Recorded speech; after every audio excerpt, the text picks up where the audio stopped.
કોનો છે?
ફણગાવેલા મગ છે, એમાં મેં લસણ ફોલીને આટલું નાખવાની છું.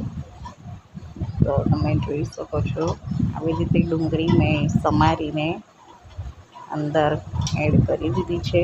તે સંતળાય એટલે એની અંદર આજે લસણ મરચાંની પેસ્ટ નાખીશું, સૂકો મસાલો નાખી દઈશું.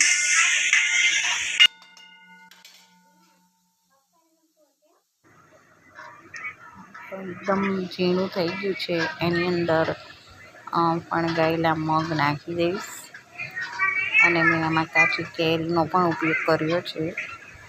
તો તમે પણ આવી રીતે હેલ્ધી અને ટેસ્ટી આ ફણગાવેલા મગ બનાવીને ખાઈ શકો છો. જોઈ તો કેટલા સરસ દેખાવમાં પણ લાગે છે અને ખાવામાં